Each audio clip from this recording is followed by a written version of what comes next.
pour accueillir un spécialiste de l'économie, je pense bien, M. Omar Thiaw. M. Thiaw, merci beaucoup. Et aujourd'hui, exceptionnellement, c'est la formation professionnelle qui est au rendez-vous, Dr Massamba. Et exceptionnellement aussi, nous ouvrons la salle des profs. Exceptionnellement, aujourd'hui, nous recevons 4 enseignants et c'est important. Plutôt 3 enseignants et un inspecteur. C'est bon à préciser. Merci beaucoup, M. Thiaw. Merci d'avoir répondu à l'invitation de la télévision Futur Média. Je remercie monsieur l'inspecteur, merci monsieur le docteur, merci Assou, chers élèves. Je suis aujourd'hui très content, ravi d'être ici, de partager avec vous ce plateau. Donc, chers élèves, nous allons aujourd'hui aborder un thème portant sur l'intégration économique.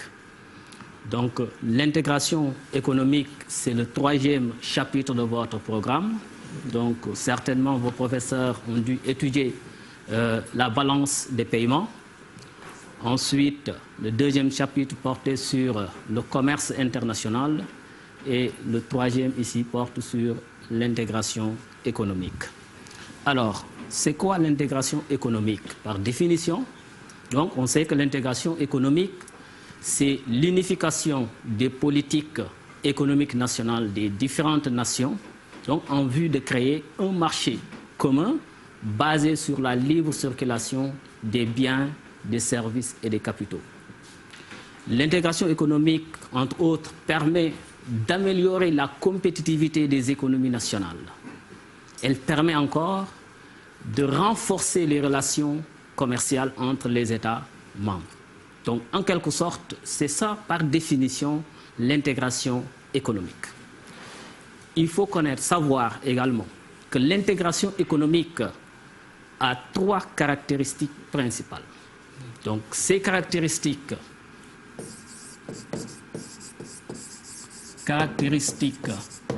essentielles de l'intégration économique, ça c'est à maîtriser obligatoirement. Il y a 3. D'abord, c'est l'instauration du libre-échange.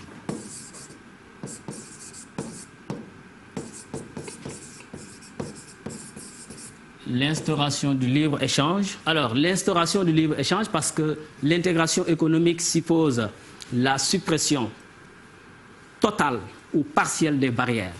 Quand je dis barrières, donc vous avez étudié les mécanismes d'ajustement en parlant du protectionnisme, mécanisme d'ajustement à la balance des paiements, donc la suppression des barrières tarifaires. Donc quand on dit barrières tarifaires, c'est les droits de douane. Ou bien barrières non tarifaires, c'est des restrictions, donc le quota, le contingentement ou bien le dumping. Donc entre pays intégrés, pays membres, il y a abolition totale ou partielle de ces barrières-là. Donc il y a à l'intérieur le libre-échange entre pays membres. Deuxième caractéristique essentielle de l'intégration économique, c'est la division du travail. Donc quand on parle de division du travail, c'est la spécialisation des pays. Donc on a la division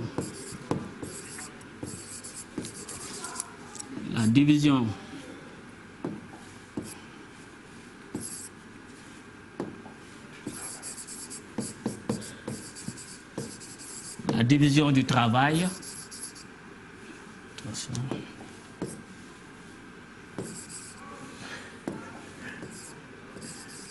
Des pays membres.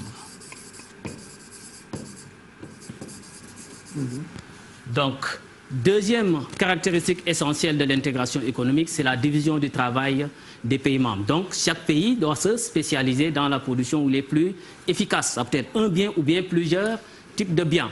Là, ça se passe à l'intérieur de l'Union. Maintenant, à l'extérieur, il y a une certaine discrimination à l'égard des pays tiers. Donc, quand on dit pays tiers, c'est les pays non membres de l'intégration économique. Donc, troisième caractéristique essentielle, c'est la discrimination. La discrimination des pays membres à l'égard des pays tiers,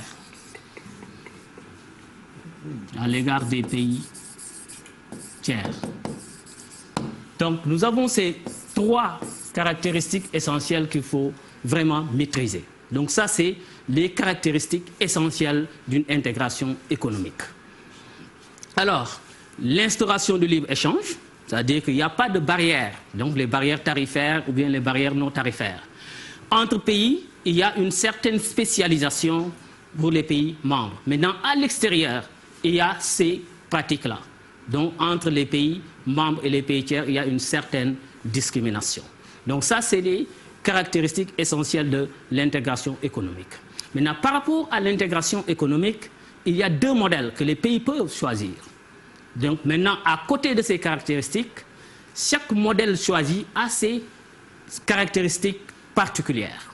Maintenant, voyons voir les modèles d'intégration économique. La discrimination, elle est positive ou elle est négative? La discrimination. Donc la discrimination, cela empêche l'arrivée des produits au niveau de cette zone. C'est-à-dire c'est pour limiter cette concurrence. Donc parce que l'intégration, c'est pour favoriser les économies nationales. Comme quand on prend l'UEMOA, l'UEMOA maintenant c'est un modèle d'intégration, c'est un exemple d'intégration en Afrique. Maintenant, quand on fait une discrimination, c'est-à-dire les pays, c'est pour favoriser les échanges entre les pays membres de l'UEMOA. Donc cette discrimination-là, ça peut être une discrimination négative. Donc les pays membres d'abord. Oui, les pays membres d'abord, avant maintenant de s'ouvrir vers l'extérieur. Alors, maintenant, quels sont les modèles? Il y a 2 modèles d'intégration. Donc le modèle d'intégration des marchés et le modèle d'intégration de la production. Donc, on va voir maintenant, on a 2 modèles.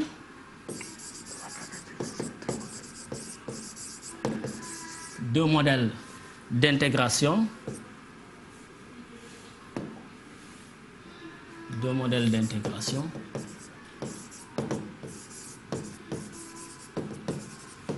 Donc, d'abord, le modèle d'intégration des marchés.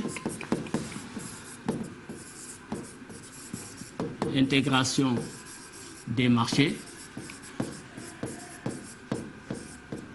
Donc le modèle d'intégration des marchés ici, cela vise à créer un marché commun, concurrentiel, basé sur la libre circulation des biens, des services et des capitaux. Et une intégration aboutie maintenant sera maintenant l'utilisation d'une seule monnaie et l'harmonisation des différentes politiques nationales. C'est ça l'objectif, c'est ça la finalité. Maintenant, l'intégration, ce n'est pas un résultat, c'est un processus.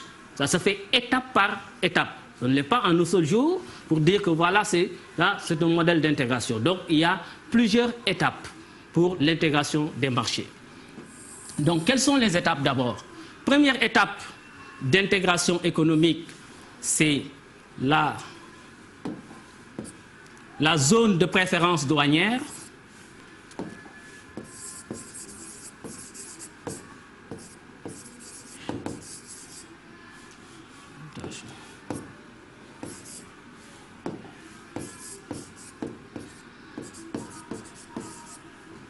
La zone de préférence douanière.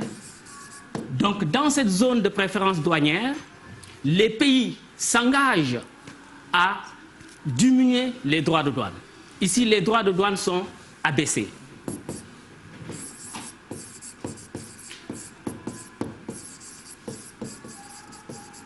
Les droits de douane sont abaissés.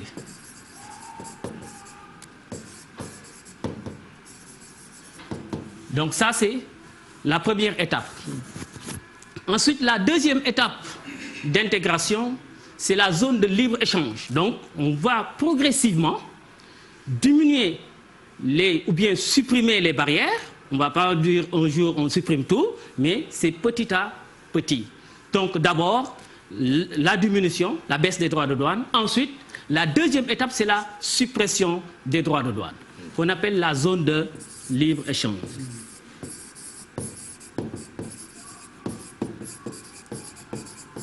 Donc la zone de libre-échange, ici pas de droit de douane.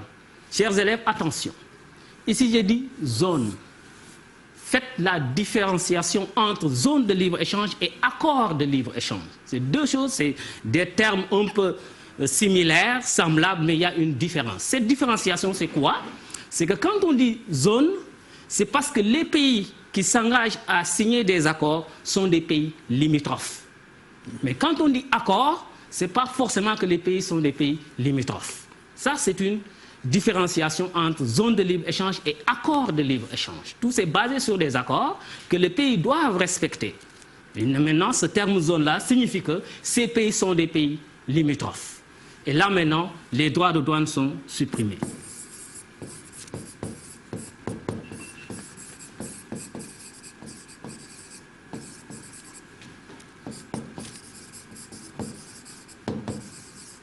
Les droits de douane ici sont supprimés. Donc, pas de droits de douane. Donc, nous sommes dans la deuxième étape de l'intégration économique. Retenez, à chaque fois maintenant, à partir de là, ces accords-là sont maintenus.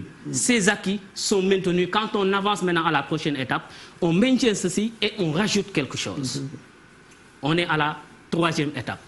La troisième étape, qu'est-ce que j'ai ici, chers élèves? Les droits de douane sont supprimés. Ici, on maintient encore. Les droits de douane sont supprimés. Mais ici, donc ce n'est pas uniquement les droits de douane, mais c'est les droits de douane et les barrières non tarifaires également sont supprimés. Parce que quand on dit droits de douane, vous pensez que tout simplement c'est les droits de douane et il y en a d'autres barrières. Il y a les barrières tarifaires et les barrières non tarifaires. Ces barrières-là sont supprimées. Maintenant, la troisième étape, c'est l'union douanière.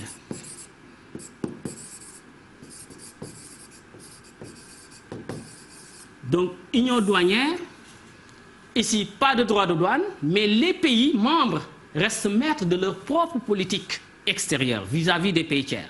Chaque pays peut définir ses propres droits de douane par rapport aux pays tiers. Supposons, quand je prends l'exemple de l'UEMOA, si on est dans la deuxième étape, le Sénégal peut de manière délibérée fixer ses droits de douane avec un autre pays non membre de l'UEMOA. Maintenant, quand on est dans la troisième étape, les droits de douane sont supprimés, mais les pays s'engagent à appliquer les mêmes droits de douane, ce qu'on appelle le tarif extérieur commun. Ici, pas de droits de douane, donc les droits de douane sont supprimés. Donc, je peux dire que là, c'est la zone de libre-échange plus le TEC. TEC, c'est tarif extérieur commun. Donc, tous les pays maintenant s'engagent à appliquer les mêmes droits de douane vis-à-vis des pays tiers. Pourquoi? Parce que si chaque pays pratique ces mêmes droits de douane, un importateur ou bien un pays tiers peut passer par un pays qui pratique les droits de douane les plus faibles. Dans ce cas, ça va désavantager les pays qui appliquent les droits de douane élevés. Maintenant, pour harmoniser, développer les économies nationales, ces pays maintenant s'engagent à fixer les mêmes droits de douane. Donc, n'importe quel pays, vous payerez les mêmes taxes. Donc, nous sommes dans cette troisième étape. Ici encore, c'est uniquement les marchandises qui circulent librement, pas les personnes ni les capitaux. C'est à la quatrième étape que maintenant nous avons l'union douanière plus la libre circulation des personnes et des capitaux. Nous sommes à la quatrième étape qu'on appelle le marché commun.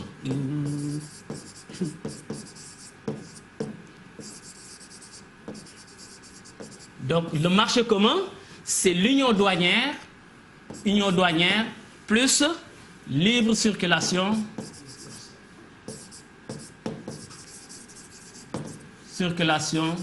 des facteurs de production. Donc, facteurs de production, donc c'est le travail, L, et c'est le capital. Donc là maintenant, nous sommes à la quatrième étape, l'union douanière, plus maintenant la libre circulation des personnes et des capitaux. Là maintenant, c'est une intégration commerciale. On peut passer maintenant à une intégration économique poussée. Là maintenant, il y aura une création d'une banque pour l'Union et l'utilisation d'une seule monnaie. Et là maintenant, c'est l'union économique et monétaire. Donc, union économique et monétaire. C'est la dernière étape de l'intégration économique, ce modèle par les marchés. Donc, c'est le marché commun plus une monnaie unique, l'utilisation d'une monnaie unique et l'harmonisation des politiques économiques, même politique économique. Et aujourd'hui, c'est uniquement l'Union européenne qui est à ce stade d'intégration. C'est l'intégration la plus aboutie au monde. Parce qu'on utilise, c'est le même budget, la même monnaie, et il y a libre circulation des facteurs de production. Alors, le deuxième modèle d'intégration économique, c'est le modèle d'intégration par la production. Maintenant, la production, c'est la spécialisation et la coproduction. C'est quoi la spécialisation?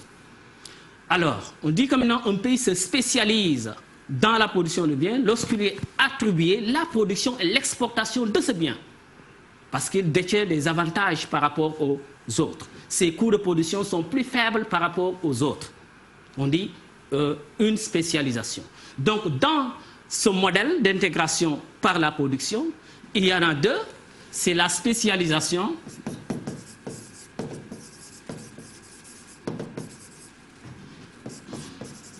par la production. Donc, il y a deux exemples. Donc, c'est la spécialisation et la coproduction. Donc, la spécialisation et la coproduction, on peut distinguer deux types de spécialisation. La spécialisation intersectorielle. Chers élèves, attention. Quand on dit inter, c'est différent. Intra, c'est même. Donc, quand je dis intersectoriel, cela veut dire quoi? Entre deux secteurs différents.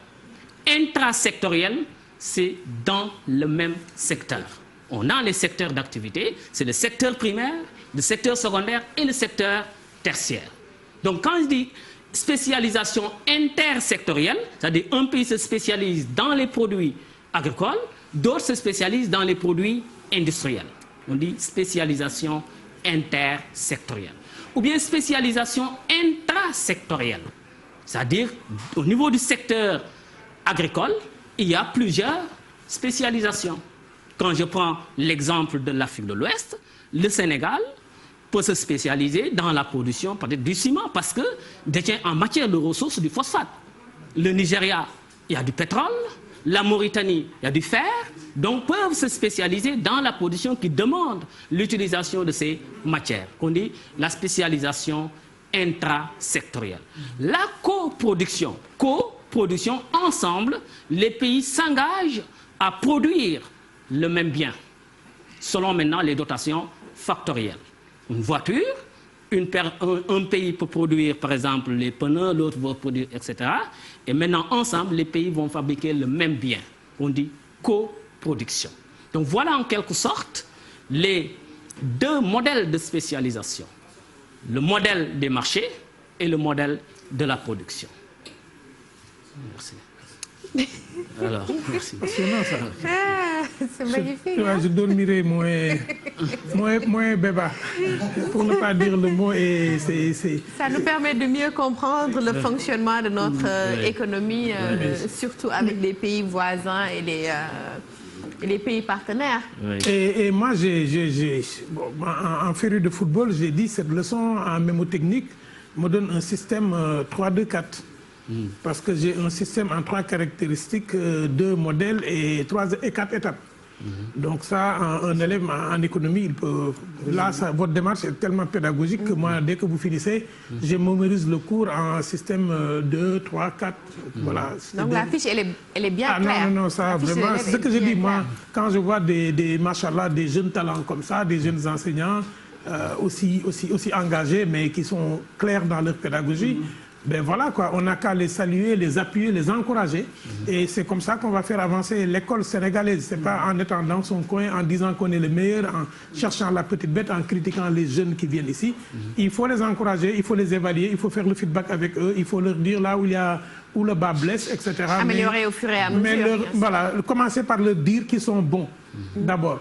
Et après qu'ils peuvent s'améliorer, mais là, vraiment, vous me rappelez Madame Diagne, ma prof d'économie au CMT de Louga, je ne sais plus où est-ce qu'elle est, mais ça donnait envie de venir suivre ce cours-là. Merci beaucoup. Merci beaucoup, monsieur. C'est moi qui vous remercie, même si je n'ai pas vraiment terminé ce que vous voulez faire. Mais vous revenez? Parler des obstacles, parler d'exemples d'intégration, l'UEMOA. Donc, il y avait plein de choses que je devais... Nous aurons l'occasion. Mais c'est Astouvo, vous revenez, hein, c'est elle la bosse. Hein. Tout dépend du docteur Massamba. Et bon, revenez quand vous voulez. En tout cas, la salle des profs, elle est là, elle est ouverte. Et c'est pour le corps professoral, c'est pour les enseignants, c'est pour les apprenants. En tout cas, c'est un espace de partage, d'apprentissage. Mais aussi, c'est un espace où nous apprenons à nous améliorer au fur et à mesure, avec le temps, bien sûr. C'est moi qui Merci vous remercie. beaucoup. Merci beaucoup, monsieur Oumar Thiaw.